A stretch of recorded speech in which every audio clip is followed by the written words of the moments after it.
Hello students, welcome back. So in this video, we would be talking about RBI and one of its core function, that is control of money and credit in the economy. And let's begin with the same. So when we say control of money, it means we would be focusing our attention on the money supply part. How much should the supply be into the economy? Because excess as well as the shortage, both cases are bad. Because money supply only results into two economic problems which are called inflation and deflation. So we would try to understand how RBI would try to curb inflationary as well as deflationary tendencies happening into the economy through its tools. Inflation results because of the excess money supply. Excess money supply. And deflation happens due to the shortage in money supply.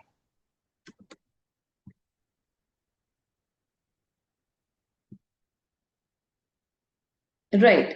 So it's very clear that if the economy is struggling with inflation, and the money is already there. So RBI would use its tool to reduce the money supply, right? And in deflation, RBI would use all the tools to increase the money supply, right? And I would just try to give you a smart thumb rule that in inflation, we increase every value, which I'm going to tell you. And in deflation, we would be decreasing all those tools. So inflation and deflation, if you're just writing whether the things are to be increased or decreased, you actually get 1 mark. And if you are giving the details further, then you get to have the rest of the marking. But simply showcasing the direction of the action also gets you 1 mark. Right. So for this, for controlling this, RBI uses its quantitative as well as qualitative tools. So first focus on the quantitative tools used by RBI.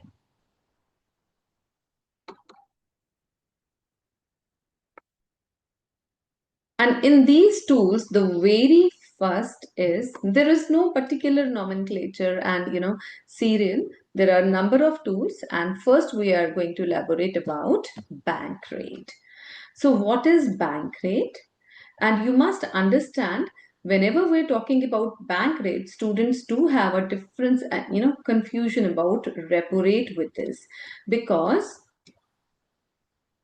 there is much of similarity, but for the terms here. Term means the time period required, right? You first of all, let's understand here that RBI is the apex authority of money, right? Then RBI, if gives money or lends money to commercial banks, right, then at particular rate of interest, say at 5%, at 5%, if RBI has lent to commercial bank, so of course the commercial bank would be lending it further to the public in general, right?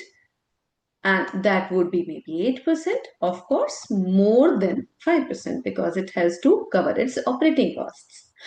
On the contrary, if RBI gets to have this at 3%, so it would also be just adding its own margin and then it will be giving to public at 6%. So what am I trying to tell you? That it all depends upon how much is the rate of interest posed by RBI on CB, which determines the market rate of interest. This is market rate of interest, which is applicable for you and me for any sort of borrowings from commercial banks. And when this market rate of interest rises, what happens? People try to curb on their demand. So in this case, demand of money would be less. But in this case, the demand of money means the loans from the commercial banks would go higher because they find it cheaper. Right. So it means when there is high rate of interest, people only go for the essentials. But if there is low rate of interest, people sometimes go for unnecessary borrowings and lavish spending as well.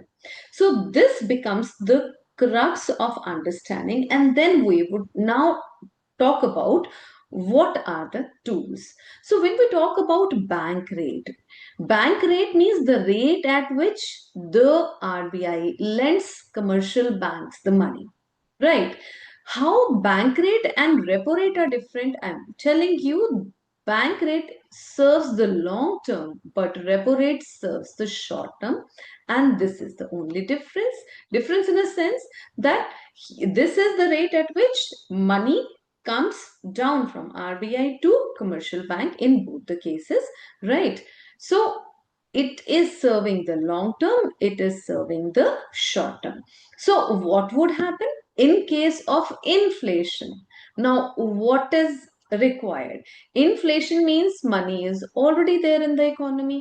So I told you, I gave you a right hand thumb rule that in case of inflation, we would be using all the tools in increase direction to curb on inflation. And in case of deflation, we would be using all the policy measures in the decrease direction to curb on deflation. How? Now compare this case 1 and 2.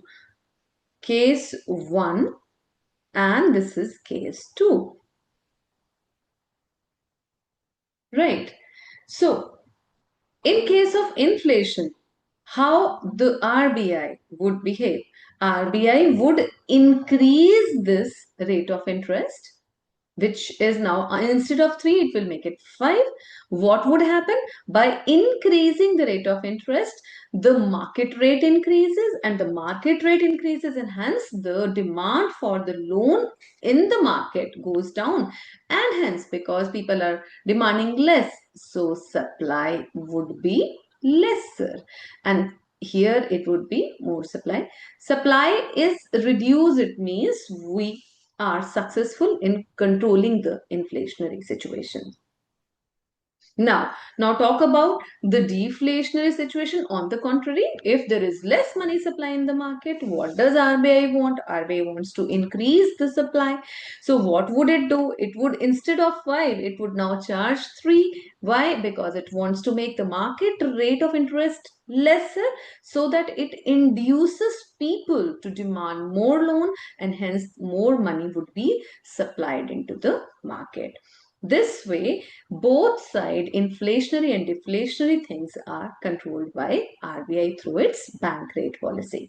Now, another is on a very similar note, the mechanism would be same all throughout in all the terms, and now we are just to understand which are the tools, right? The mechanism of all the tools would be the same.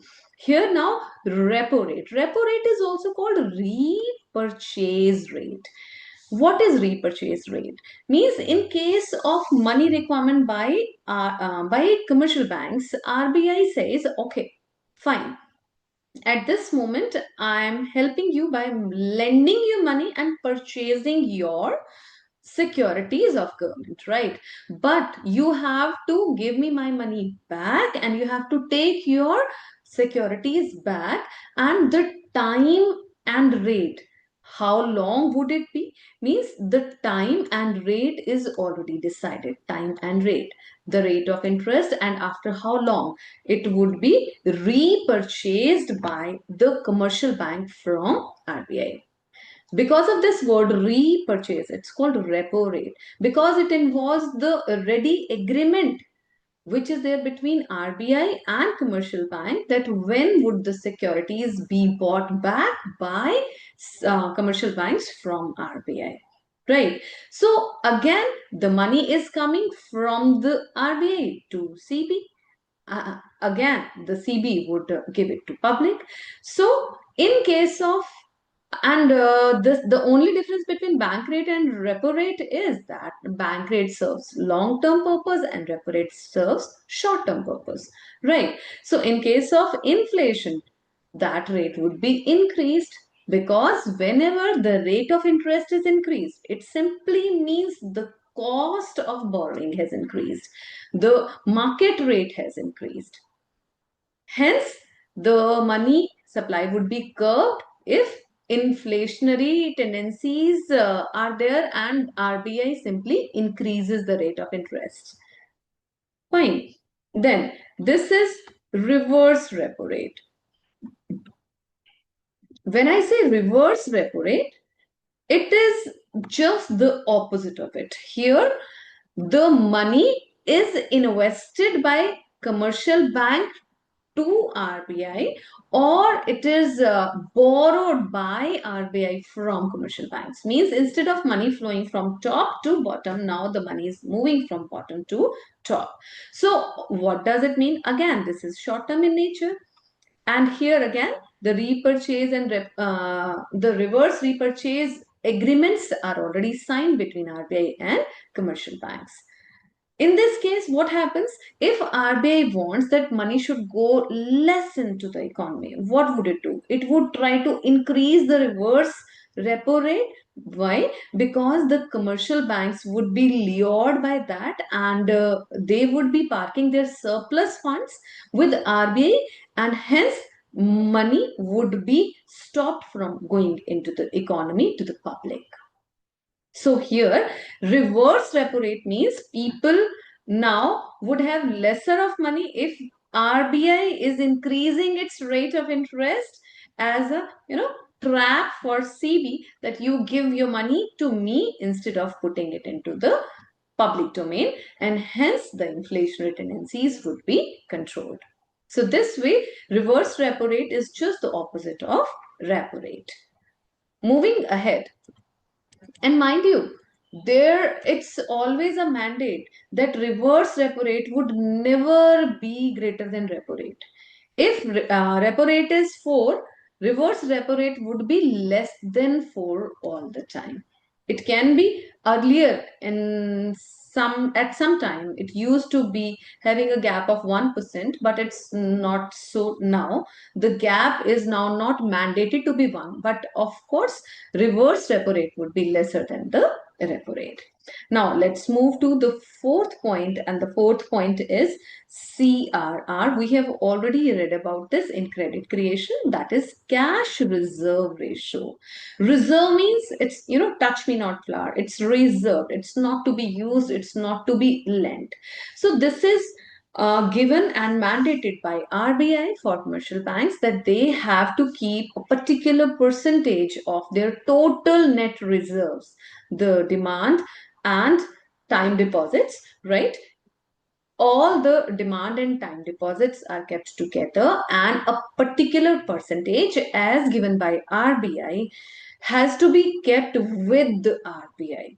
So reserve means if reserve increases, the money which is loanable reduces, and hence the inflation is controlled.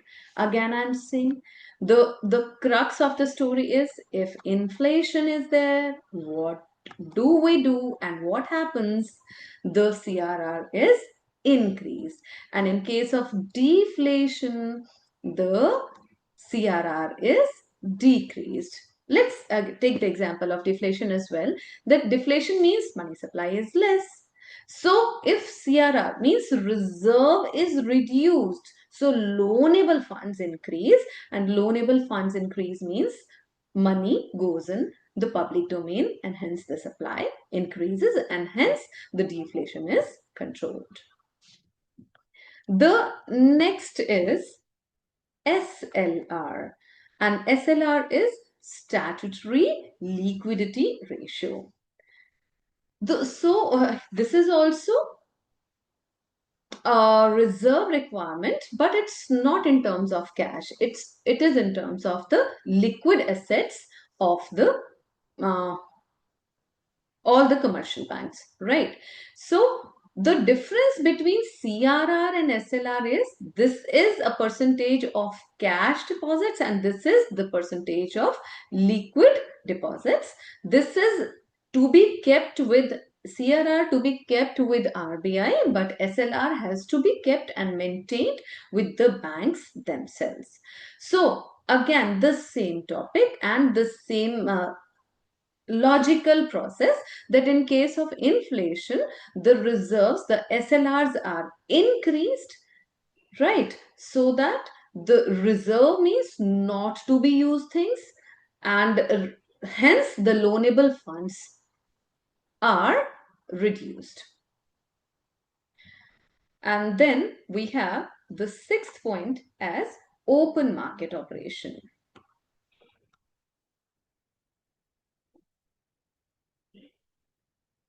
Now, open market operation basically talks about the buying and selling of securities. Here it is. We have two aspects of it: buying of securities and selling of securities, government securities, selling of securities. Now, again, the same logic.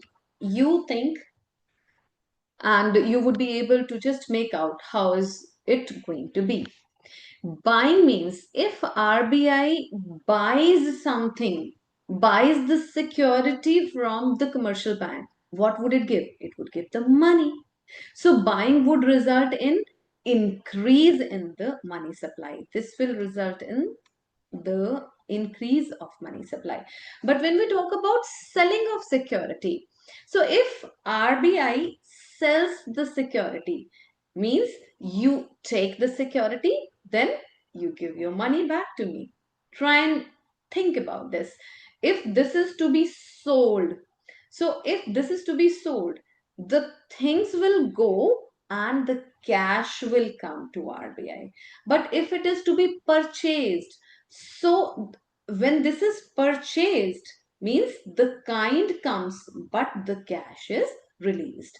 So selling means selling of securities means the money, the supply of money reduces, and buying of securities means the supply of money increases. Right. So with this, now when do we want that supply of money should increase? In case of deflation. And when do we want that the supply of money should go down? In case of inflation. Because inflation means that situation where the money is excess in the economy and the money has to be withdrawn from the public domain to control this inflationary tendency. With this, we close the topic of quantitative measures, and in the next video, we'll be talking about the qualitative tools of credit control of RBI. Have a nice day. God bless. Bye-bye.